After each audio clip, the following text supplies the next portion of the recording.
Hello, it's episode 3 of series 2 of Make Your Mark Notes on Music Education. And this month we're looking at early years education. That is up to 5 years from birth. What's the reason for music education at this age? How does it work? What's the best way of doing it? We're going to find out. So let's hear our guests introduce themselves. We start with Nicola. I'm really happy to be here with everybody this morning. I'm a performance coach and support leaders, musicians and educators to develop their leadership skills. I've been working in early childhood for a shocking 26 years in many roles as an educator, musician, leader, researcher, evaluator, mentor, trainer, so a different range of hats. I'm the author of Musical Development Matters in the Early Years, which a lot of people know me for. That's a free PDF you can download just to get a bit of a plug for that. And I'm also very proud to be the co-founding director of the Family Music Hub, which is a not-for-profit organisation offering support and training for anyone that includes music in their work with families and young children in their early years. I'm Polly Ives. I have been working as a freelance musician and educator with all of the hats that includes for around 25 years as well. So I've worked with lots of orchestras around the UK, different organisations, Associated Board, Royal Schools of Music, Singer, Action Zones, working with music hubs and youth orchestras. And I was one of the workshop leaders for Wigmore Hall's Chamber Tots project, and was reflecting earlier that one of my first roles was leading an early years project, the first early years grant by Youth Music in around 2004. We still carry on. I've worked with Youth Music funded projects ever since, so it's a lovely to see that progression along the years. So all of that freelance work has given me a real kind of broad understanding of the early years scene around the UK and really helped me just devise my own approach for early years. I'm also the founder and creative director of Concertinis, a South Yorkshire-based charity. Our vision is for all children aged 0 to 7 and their adults to experience high quality live music for well-being, wonder, early childhood development and musical learning. So really giving access to all early years children to high quality live music. I'm Amy Campbell. I'm very excited to be here this morning. I qualified as an early years teacher about 14 years ago, and the last 3 or 4 years I've spent working towards early years music and developing it more across Lancashire, where I work. I did my CME, my Certificate in Music Education, last year, which has really helped me to develop my early years music. I've also got my Kodai Early Years Music Certificate. I mainly work for Lancashire Music Service, and we're just starting out early years projects in the area. We've also got what's called a mobile music vehicle that we take round to different schools and nurseries just to get the children to experience traditional instruments and more modern instruments as well, which is very, very exciting. As it's all in its infancy, I'm hoping to carry on this journey and spread it throughout the area. You were getting lots of nods of approval and happiness there from Nicola and Polly there, Amy, and an amazing breadth of knowledge there as well. So when we were drafting the questions, I slightly sort of rashly said, what's the point? What's the point of early years music education? And I think rather than just being glib, what I mean is what makes this distinct from the work that someone might do at different years, at primary, at secondary, into adulthood? What makes early years music special? I think when I read the question before, my immediate response was, it's as important as breathing. So it's like a weird question, but I understand the question, so thank you. So why is it important? It's a child's right to have broad and balanced experiences in early childhood and beyond throughout education. It's distinct because of the rapid development that goes on from pre-birth to 5. And if you just think about what happens in terms of child development in that short time, it's quite astonishing and takes a real level of depth of understanding for somebody to be able to navigate that. I'm sure parents listening will obviously understand that. But then from a musical perspective, Yeah, it's a very bespoke area because children are developing so rapidly. And if we just think about the age of 2 to 3, I mean, that is massive that year. And like I say, from pre-birth to 5 is huge. But that particular year, if you're working with a 2-year-old who's 2 years and 1 day compared to a child that's almost 3, it's just immensely different. So having kind of a plan for 2-year-olds is a funny notion in itself because just they're so different. Yeah, so it's important as a right. And I'm continually fascinated by the discourse around the music 4. So, music 4 will include music in our provision because it's good for maths, it's good for phonics, it's good for everything except music, weirdly. The end of that sentence rarely is music. And for me, it's just part of being human. So to not have music in your life is just an element of humanity that's missing, and needs to be included in every aspect of child development. And it is quite naturally, when we walk, we have rhythm. When we breathe, we have rhythm. When we speak, we have pitch, we have timbre, and it's part of being human.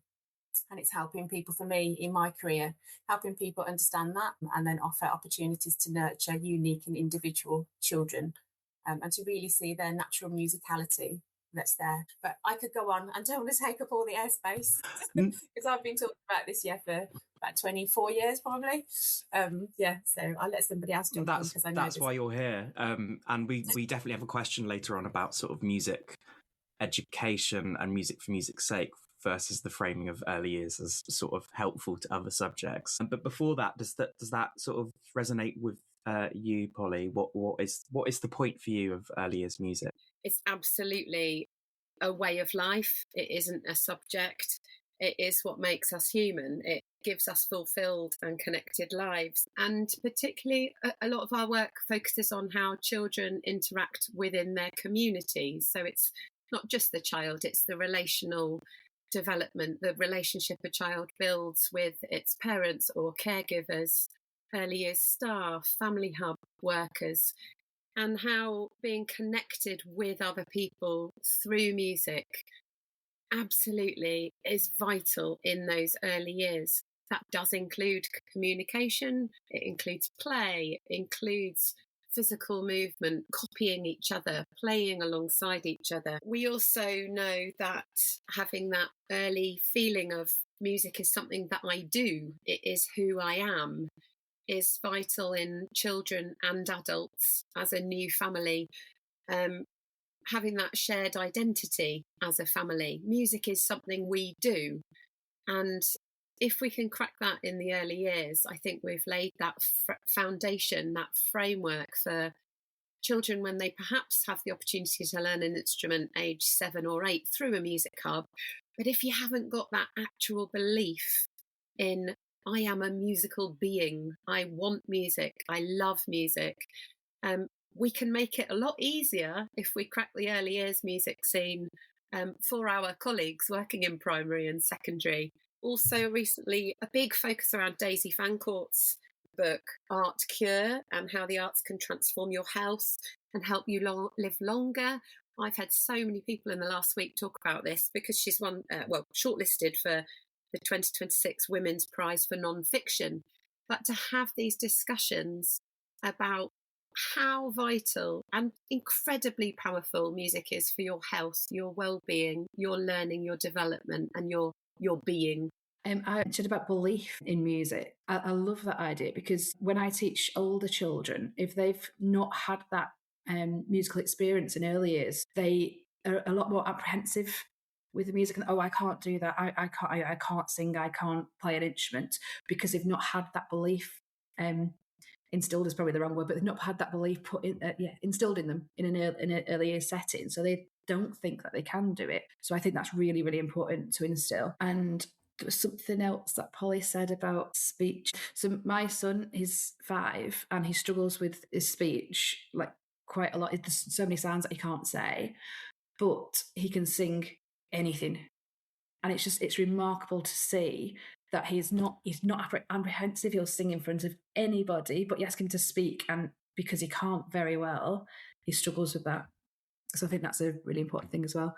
No, thank you. I think that's what I'd like to tap into more, I suppose, with Nicola and Polly is music does seem to be special, particularly at this age, and I don't know if I was to turn around from maybe one of the other art subjects and say why, what would you guys say? Or maybe you wouldn't. Maybe you'd put them in the same group. Yeah, I have discussed this, and when I wrote Musical Development Matters, well, when I was writing it, there were I have some fantastic colleagues, I'm sure as we all do, working across art forms in early childhood, and I've had the privilege of working quite closely with visual artists, ceramicists, and photographers, and just some amazing people. So when I was writing Musical Development Matters, there was a conversation around, well, how come there's this being written, but there isn't the same for other areas? Why isn't there other specific areas of the arts being pulled out? I couldn't really answer that because my area of expertise is music. So that's, for me, it was a calling to write that. I'm very biased, I guess. I mean, I studied drama, so I do have an insight into drama, but I do think and feel that music has a special place in humanity that is very different to the other art forms. I would never say like it's more important because I think that kind of conversation and putting subjects in any kind of hierarchy is not helpful for any human beings. But for me, I often talk about like football matches, and how singing at football matches unites people. When you go to a concert, you can have, thousands of people all singing the same thing at the same time. There's a really great phrase for that. Collective effervescence. That's what that is. So that kind of groupness, sense of belonging, and often when you get goose pimples, I think music has a special place in enabling that. I'd really appreciate other conversations with other artists, again, in more depth about how else can that happen, because I'm sure it can, but I've just experienced it on so many levels, specifically with music. And the areas of development that it's within as part of humanity, and as Polly said, communication, sound is music, communication can be sound, and that's very special. So I think I'd love that conversation to happen, because I'm not sure that is really discussed of how that is different. What I believe, and that I've been inspired by Nicola's development, music development matters, is that music can support all areas of creativity. It is a creative practice. So perhaps by having a more collective, cohesive approach to the arts and creativity is perhaps what's needed at the moment. We're working at the moment with Sheffield Hallam University's Early Years Community Research Centre, and I was in doing some observations this week and looking at their continuous provision of what's happening, what they're doing all the time, and how we can notice and then extend the musical interactions that are already happening, and how we can value those and extend those, so that when a child is tapping on a table with a car, that we can notice that and think, that is a musical rhythm. How can we develop that? Can we sing a song just in time with the tapping of the car? Can we add some musical vocalisation, some musical doodling? When you've got a little child drawing at the same time, as she's doing it, sing, woo, woo, woo, woo, woo, woo, woo, woo. If you look at the interrelated dimensions of music that we talk about in the national curriculum in Key Stage 1, we're absolutely doing this already with using our voices, using play equipment, using pens and paper. That music isn't a separate subject. It's just part of creative play, creative practice, communication. For those children who don't have a lot of language and speech, that humming, vocal sounds and phonic sounds. We're working with a beatboxer at the moment, and we're working with children who don't have many words at all, but absolutely can get a microphone, hum, make sounds, create silly noises, and put them into musical patterns and explore pitch dynamics. And they are being musical. Yeah, I think the exploration is the key. Just allowing that and noticing it, and like Polly says, sort of them developing on that. There was a child that I've taught recently who's slightly older, who's about 8, very limited speech, and he had some different instruments that he's moving up and down a guitar, and he was singing Hickory Dickory Dock. Well, he's moving all the different instruments and making that ooh, ooh sound as they're coming up and down. So I gave him another instrument. I was like, tick tock. And he's like, oh, tick tock. And he sort of picked up on that bit and moved on. So it's just about noticing and how you can help just sort of move them on a little bit. I suppose on that, it would be interesting to hear about outcomes.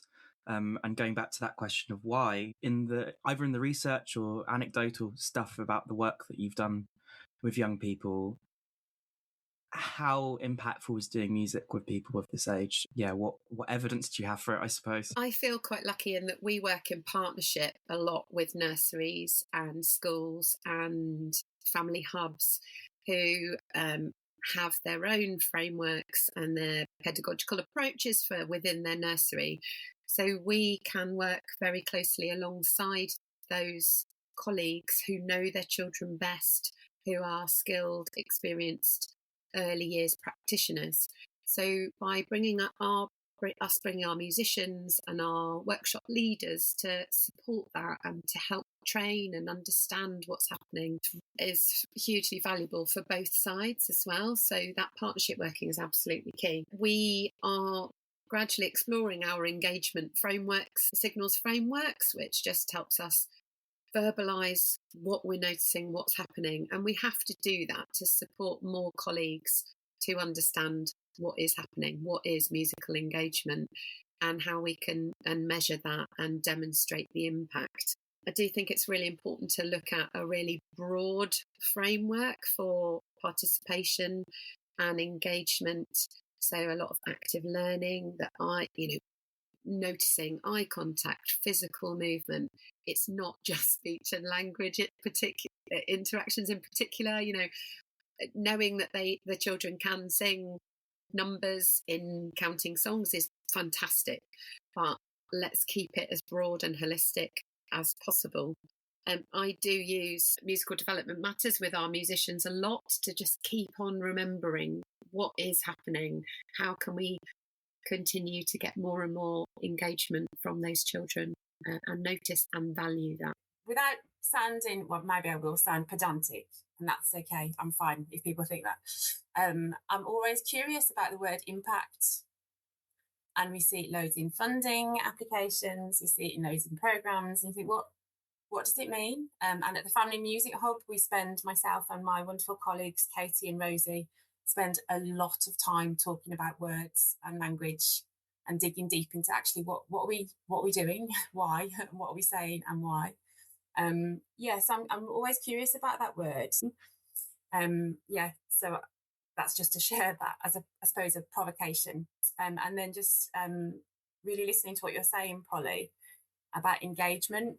And again, it's a word that I've talked about quite a lot over the years, and participation, and how people often confuse the two, not obviously deliberately and not with intention, but in particularly with observations of young children.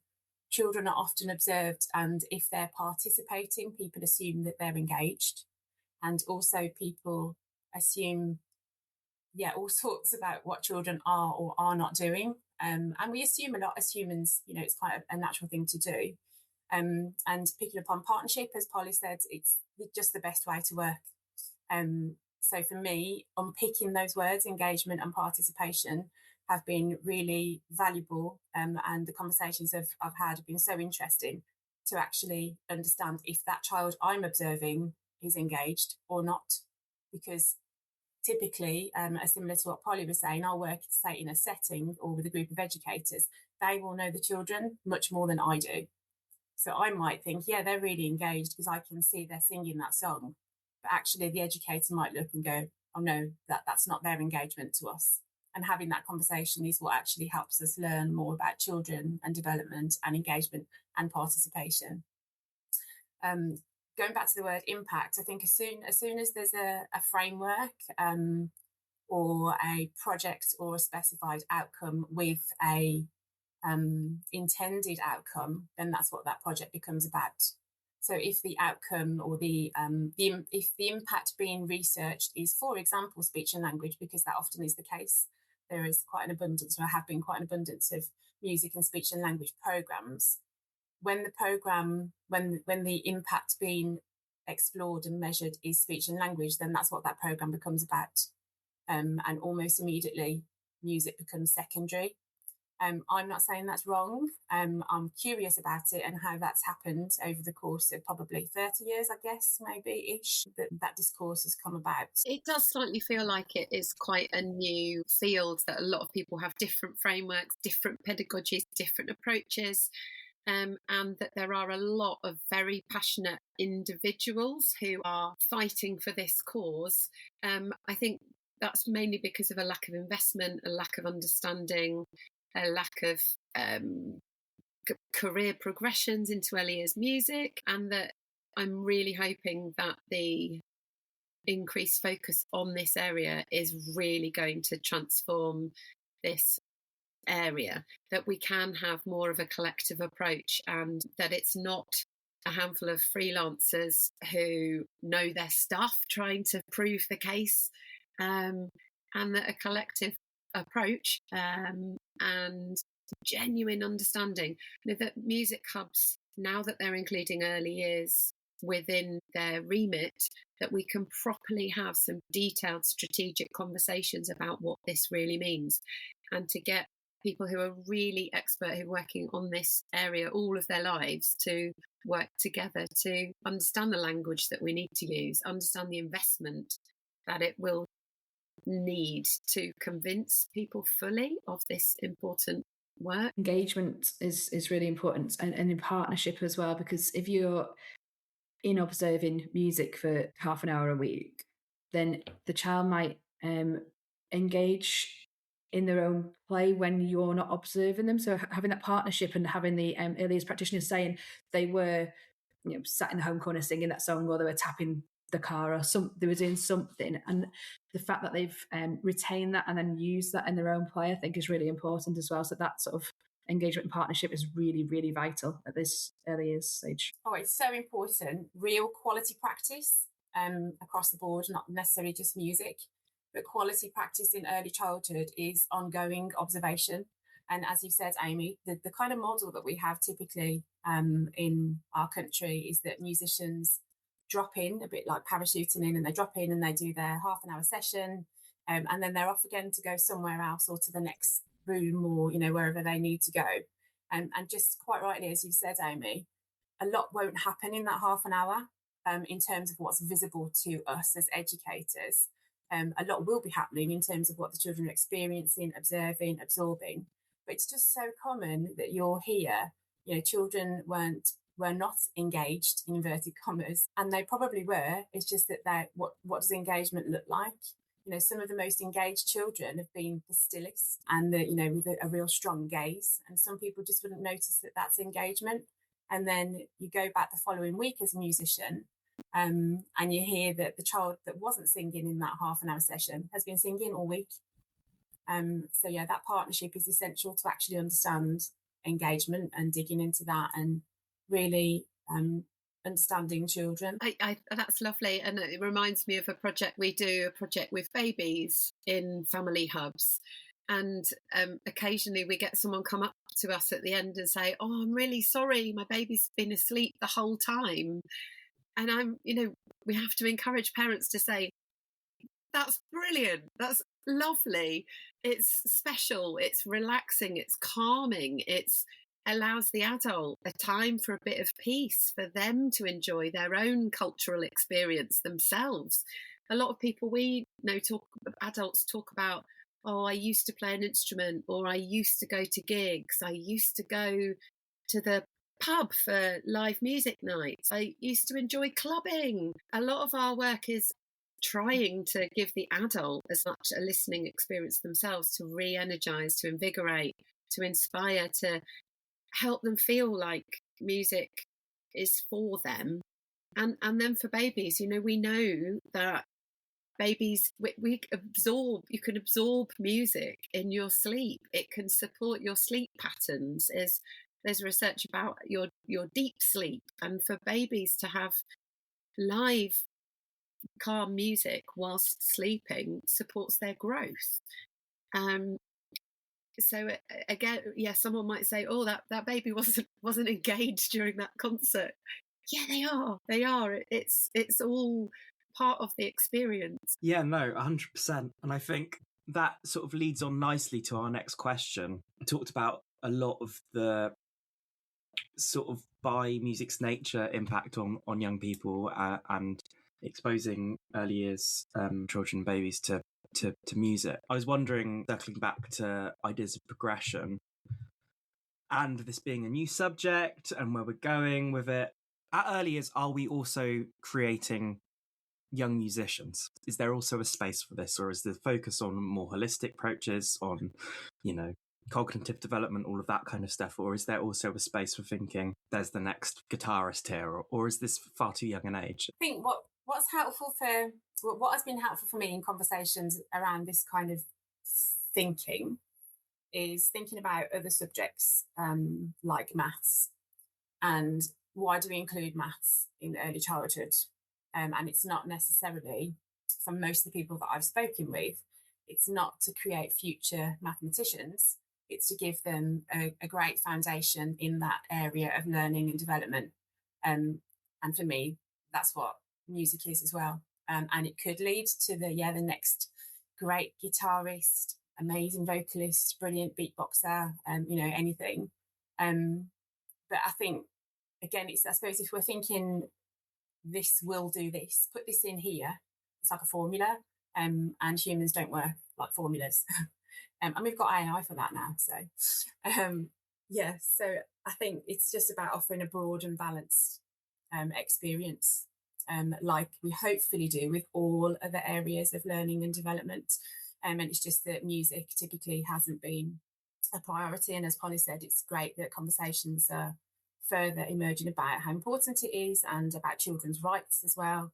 And the value of music, in humanity. So it has to be included in early childhood. But for me, it's never about we're doing this because it will achieve X, Y, Z. It's about, well, this is just right. It's right. It's quite simple to me. Over the years, I have been asked, why bother with music in early years? And it's just, well, why wouldn't you? That question doesn't make sense. Why wouldn't you do that? It's the same as to saying, well, why bother reading with children? You would never say that. Of course, you wouldn't say that, and we shouldn't say that. And that, in my view, shouldn't, the same value should be given to music. And I don't use the word should very often, but music definitely should be included in early childhood and beyond.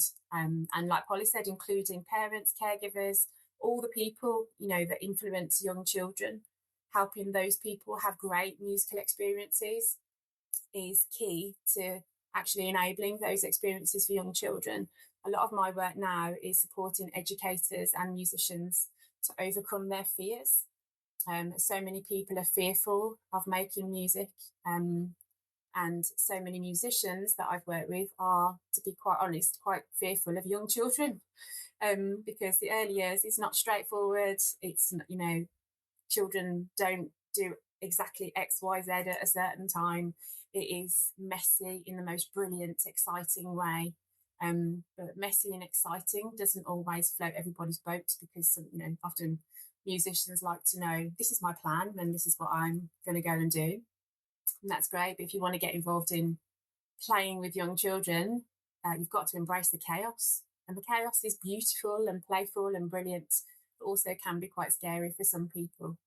So I think going back to the kind of original question, it's a child's right, and it doesn't have to have specified future outcomes, because we will grow and develop and continue throughout our lives. It's just crucial that music is part of that journey. I think the early exposure to lots of different things helps children get over any inhibitions they might have, especially in later years. So if they've been introduced to lots of different types of instruments and musical styles and all sorts, that then they won't be as inhibited to join in with things when they're a bit older. So that's something that I've sort of found. But just like the exposure to as much as you can at such an early age? Most of my work nowadays is with adults, and typically educators and leaders. And so often I hear experiences from these adults that they had in their either early childhood or within the kind of primary years phase, where they were told they were not musical, or they should mime in the choir, or they didn't play the triangle at the right time. And then that shuts down their musicality. And then there's quite a lot of work to do to help them overcome all the barriers that they have. And often it's because of sometimes one sentence that one adult said to them when they were 6 or 7, for example. And I come across that so often. And it really shuts people down in terms of their musical selves. And we've all got our musical selves. It's just that a lot of people have lost them because of the messages that they've been given, as they were growing and developing. So it's just so brilliant to hear that, Amy. You should just keep celebrating that work and developing it further so that everybody's comfortable being in their musical skin. I do think it does start to create future musicians, but it also creates future happy and secure people as well. This is what we've said already, but just remembering people feeling confident and secure and have joy in their life. A lot at the moment, we're hearing that a lot of children and then adults are on technology so much more nowadays. Children, the new rules around, guidance around iPad usage with 0 to 5s. And adults, the more time that we're on the computer, the music gives that real life, physical, connected experience and opportunity for people to connect with other people. So on Saturday, I did a concert, a musical stories concert, and we worked with an amateur semi-pro orchestra. And afterwards, the double bass player came up to me at the end and said, "Oh, you might not recognise me. I'm Paddy, and I've just taken up the double bass again." And he was now 28, and he was in one of my groups when he was 4, and he's now an engineer. But in his spare time, he plays the double bass, and to me, that is so important. That he is a future musician. He might not be a professional musician, but it's quite possibly led to him being a successful engineer and have a career. That we know a lot of people, a lot of questionnaires we have nowadays, that we're very aware that highly skilled, highly paid jobs nowadays, a lot of people working in science, in maths, as a doctor, a lot of those people had early musical experiences. And a lot of that is that more affluent areas, families do access high quality, might have experienced music experiences when they're very young. So what we really need to look at is how we can reach all areas so that music is part of people's progression in life. So it's not just an activity for only some groups of people. Definitely, and inclusion comes up on every podcast I think we do. There is such an intersection and reality that music doesn't reach as many people as it should do, and that starts from a very early age. We've talked about sort of how we measure impacts in early years music, and we're going to kind of circle back to that a little bit. So how do you really ground the positive impacts of early years music for children? Are there any particular techniques that you use or that you see to be most impactful? Know the children. It sounds quite simple, but it's not easy. So actually I think I find the word instill quite funny. Instill. But I suppose we want to nurture and instill a great,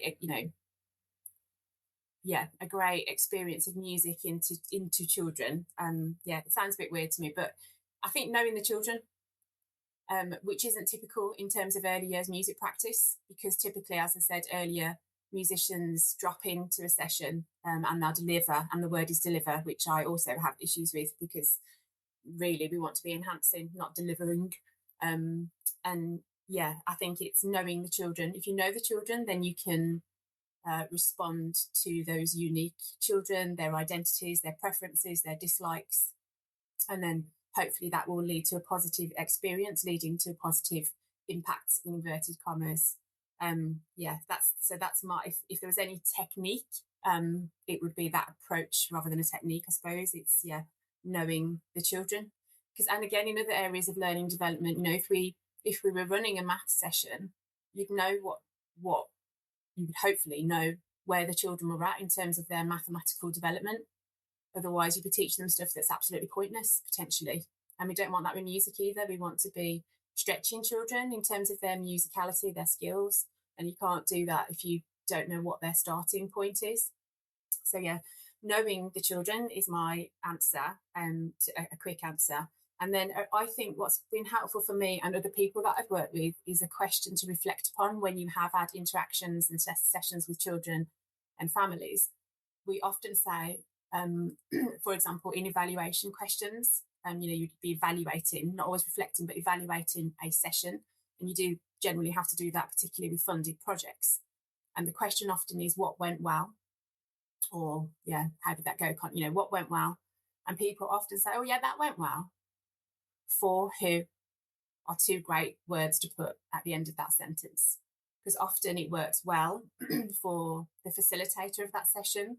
So, and work well could mean that all the children were tapping a beat, copying a rhythm, singing, whatever. Does that mean that was a good experience for them? Hard to know. And you will only know that if you know the children. And usually, again, coming back to something we talked about earlier, that comes with partnership work and working closely with people who do know those children. Yeah, that's my starter, I suppose, in terms of that the broad question, Lucy. Yeah, but I know Polly and Amy will have lots to say as well. Yeah, I think techniques, I think it's approach for me in terms of, yeah, knowing those children. Yeah, so with concertinis, we do look at multiple ways of reaching different kinds of children. So it is about knowing the children you want to reach and also who their musical play partners are. So how do we support in a nursery, the nursery staff perhaps, or the early years practitioners there? And that is very much about understanding and enabling musical environments. So looking at their continuous provision and how can we empower the people that work regularly within those environments to be confident music makers alongside their children. When we work in family hubs, it's very much the family hub staff and the colleagues there, the intervention workers, but definitely the parents and carers and grandparents. So playing alongside them to make them feel like they are having a positive impact with their children. Amy, to come over to you, obviously we've talked very much about sort of putting the child at the centre of everything, which is key. But in terms of kind of supporting, I guess, practitioners who may not necessarily be confident in delivering, to use that word, sorry, Nicola, in delivering those experiences. Obviously, you've recently been involved with the launch of the early years section of Music Marks, A Common Approach resources. I just wondered if you could give us a bit more insight around what that's involved, the format of those. I think because a common approach is used for a lot of my colleagues who teach in instrumental lessons are used to using the common approach sort of structure rather than a framework. A group of early years people decided to sort of try and get together and put it together so that can be passed on to instrumental teachers who might be asked to go into early years settings. I think, I can't remember, it was Nicola or Polly, somebody said earlier about them being scared of the early years because they're not used to that environment and they are used to having this is the outcome and this, you know, very structured sessions, whereas in early years it's not structured in the same way. It's more observing and engaging in that musical play, which colleagues who are used to doing it in a certain way for instrumental lessons are absolutely not used to. It's complete, off the deep end. sort of thing for them. So it's a structure that they're used to using in terms of the layout and the common approach, where it's laid out, but trying to fit that around early years music. It was a really, really interesting experience actually being involved in it, because a lot of things people said it was square peg in a round hole. It doesn't fit, but it's how we could try and make it fit to make it easier for the practitioner, for the music teachers going into the nurseries and early years settings, but also trying to keep that early years environment, I guess, for want of a better word, there. So it was very, very difficult to do. I think the outcome is the best we can, sort of putting both worlds together. But I think a lot of it would be obviously having that conversation with them as well, on top of the a common approach document, to say this is how it's best. Again, that's not quite the right word, but how it fits for this certain place. It's very difficult to put sort of put an umbrella over the whole thing, which is what we've tried to do with this. But obviously, it's very, very dependent on different settings. Polly mentioned earlier about different economic sort of places as well. Obviously, what works in one place won't work in another setting down the road, depending on who goes there. But it says, I think it's a really good starting point for those who've never been involved in early years music before. I think there's lots of discussions and sort of shadowing of other people as well that needs to go alongside it to help them. Constantine's planning a programme at the moment that we're trying to get funding to look at a regional approach for South Yorkshire, and that will include working with South Yorkshire Music Hub and their instrumental teachers, their orchestra coaches, anyone who works with them as freelancers or employed musicians, because we know that a lot of musicians have quite a portfolio career of teaching and performing, and that a lot of those people who are working for music hubs might well be very keen to work in early years, but at the moment there aren't really the natural career progressions into working with that age. There aren't many courses that support that. I'm delighted to see CREC running very well. And I can big up Nicola's work here, because we want to look at working with the Family Music Hub, because we really need this approach to support people who are really keen to learn some new skills, learn some new songs, feel connected and supported with a virtual cuppa session or a spotlight session, of having a chat with more people who work within early years. So even just the career path for people getting into that field, it isn't clear at the moment. And the more these conversations happen, and more that we can share these skills and encourage music hubs and colleges to include music more with their students who are training to be teachers or early years practitioners, that, there isn't, I think there's been about 2 hours in a whole PGCE course or so, which is nowhere near enough. No wonder people aren't confident. So we need to see much more of that happening. With the Family Music Hub, and we've got note weavers up here in the Northwest as well. So having those sort of pockets of people sort of speaking to each other and working together, which we are doing, but having that spread more throughout, especially throughout Lancashire, would be amazing for early years music here. Amy, you use the fresh phrase like bringing worlds together, and I really see that need. So early years or early childhood music. Incidentally, it's only us in the UK that uses the term early years for people listening. Early childhood is really the phrase that's more inclusive and makes more sense globally. Anyway, but in terms of early childhood music, where does it sit?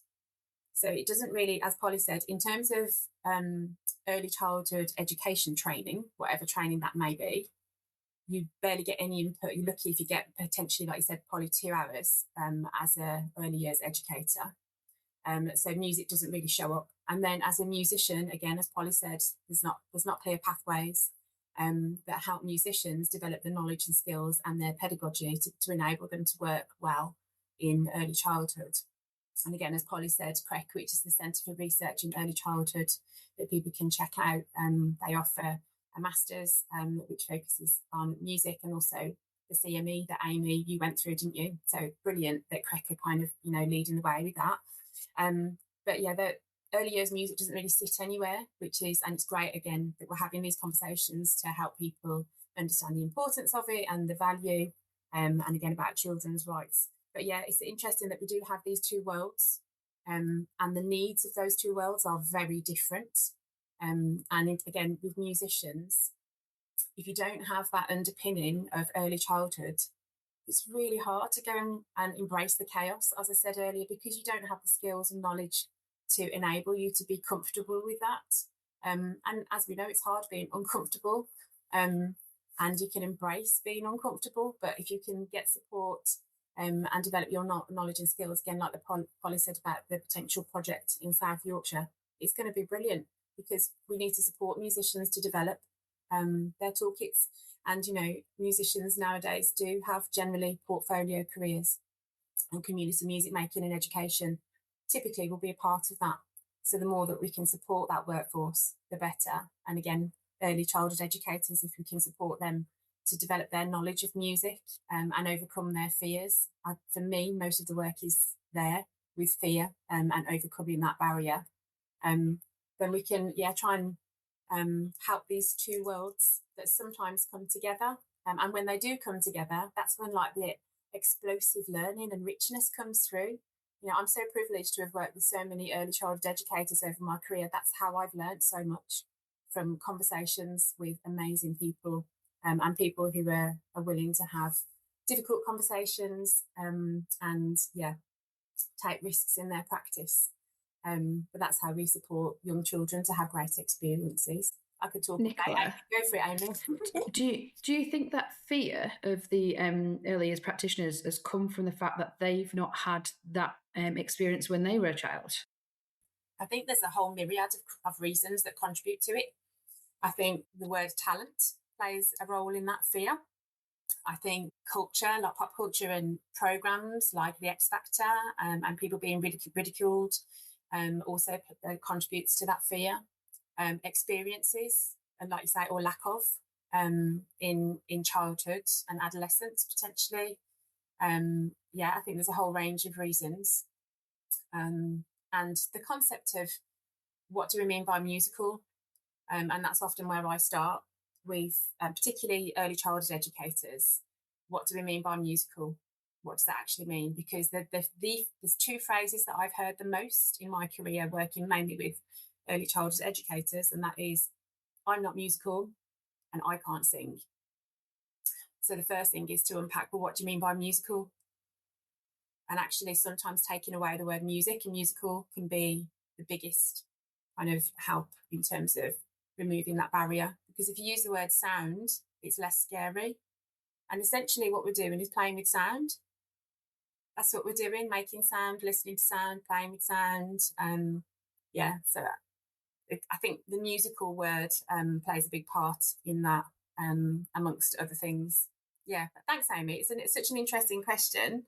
Polly, have you got any more thoughts on that? Like, why is there so much fear around making music and I suppose typically in the early childhood workforce? I definitely think there is this perception of music, as you say, that people feel like you need talent, you need skill, the element of musical genius is kind of bandied around, but like we were saying earlier, people sing at football matches, they sing along in the shower, radio, in the car, love going to gigs, and that is musical. That is being a musician.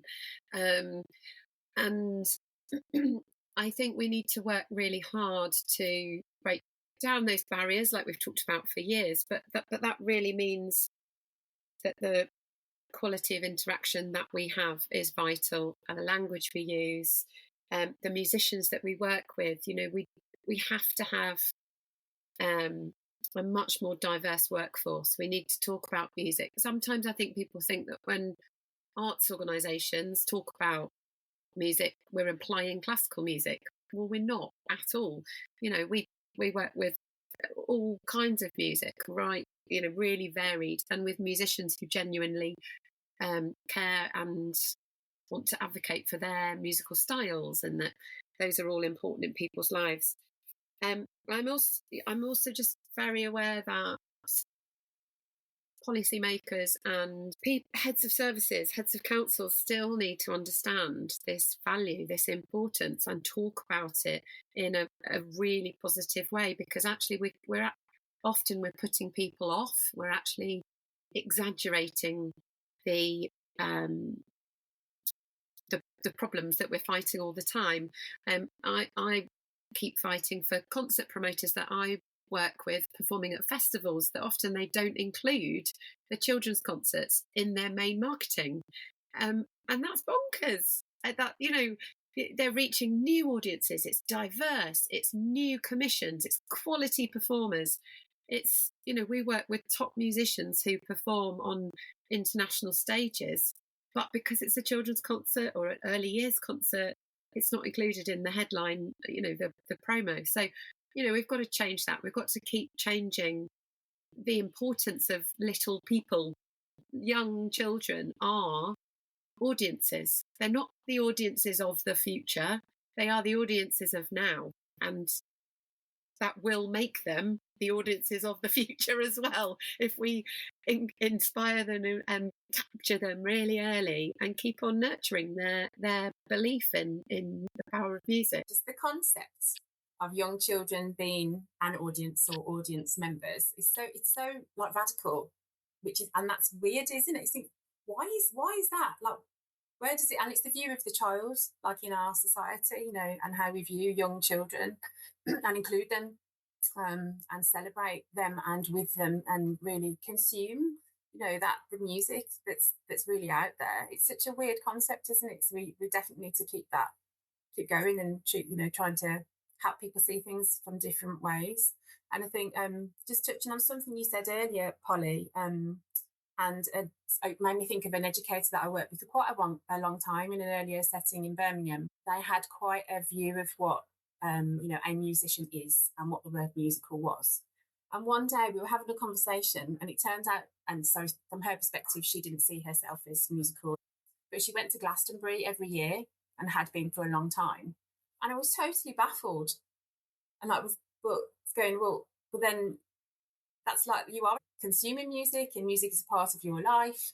And listening to music is something that people don't talk about, probably in my view anyway, enough. And in Musical Development Matters, the first section is all about hearing and listening. And that came from some research that I led. And really explored listening to all sorts of music with children in early years.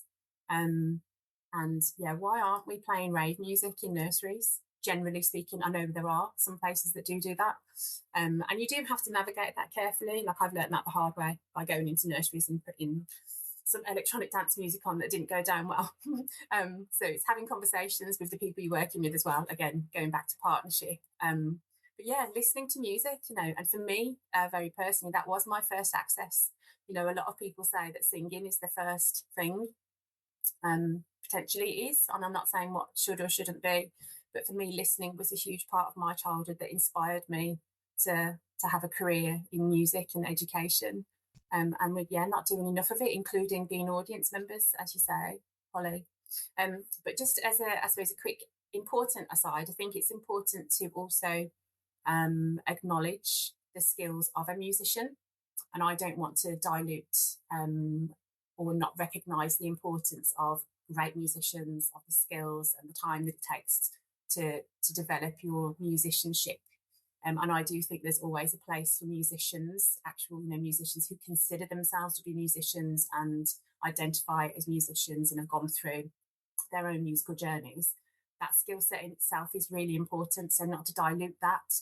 And again, coming back to partnership, musicians working with educators to enhance experiences for young children is the way forward for me.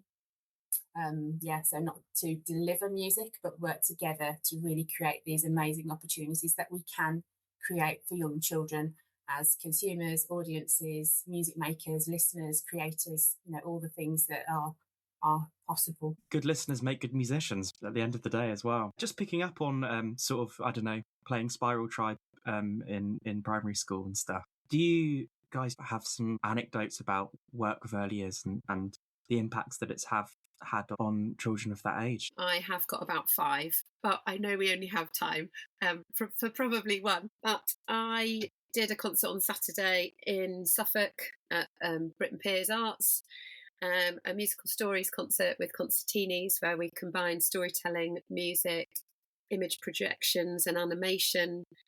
And after the first piece of music, which was a really virtuosic bassoon piano version of Dakin's The Cuckoo, there was this gasp after the very last note, immediate gasp, and this joyful, probably 4-year-old's voice that just said, "That was amazing."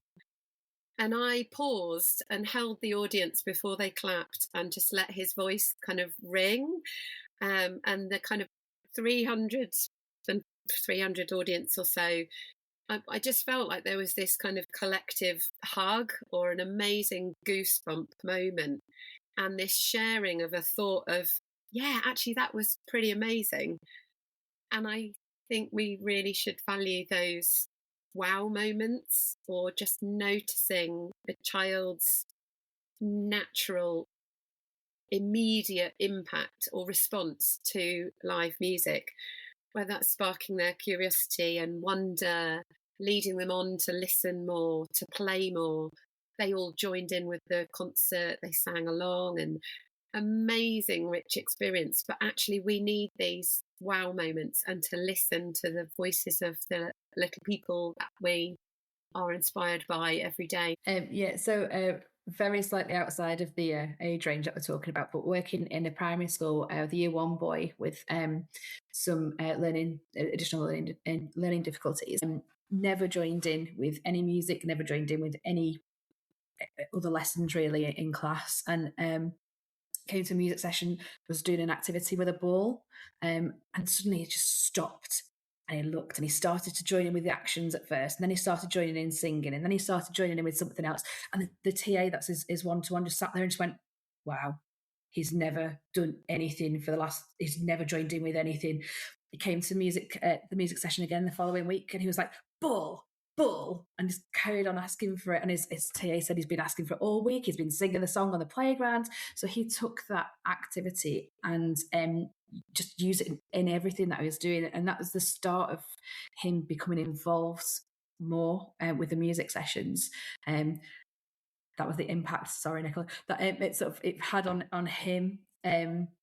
And since then, his musicality has grown, and he's getting involved in more things, not just in music, but in other sessions as well, which, just amazing to see. A lot of the standouts are with educators, where they've suddenly found a voice and, being able to engage in sound play, making music and considering themselves to be musicians. That happened on a course actually recently that we at the Family Music Hub were facilitating, and the impact of the training on that one person was huge. And then you think, well, what's the cascade effect of that, on the children that she's working with?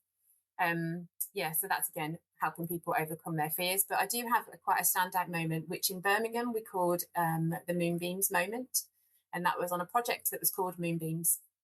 And I had the real privilege of working on that for quite a number of years, which was profound in terms of my thinking. And not dissimilar to yours, Amy, I was playing with a 3-year-old who was nonverbal. He was not speaking in the nursery. He was speaking at home, so he did have the ability to do that at home. And we started interacting with some drums and some xylo bars. And the educators were just totally astonished by his communication, his interaction, and his music making. And it went on, believe it or not, it went on for 10 minutes. Between myself and this 3-year-old, and it was one-to-one, but being observed as well by educators. And it was like a key. It literally was like a key. So something unlocked in him, and then he went to interact more so within the setting.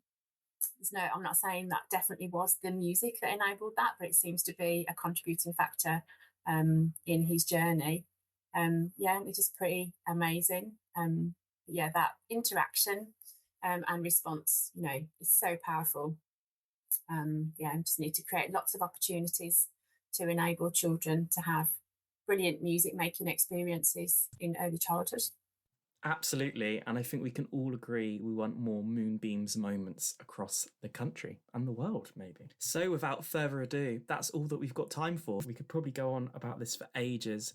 It's amazing to hear the transformative power of music yet again on this podcast, but potentially it's even more impactful at such a young age. Thank you to our guests, and thank you to you, the listener. And as always, show notes and more can be found at musicmark.org.uk/podcast.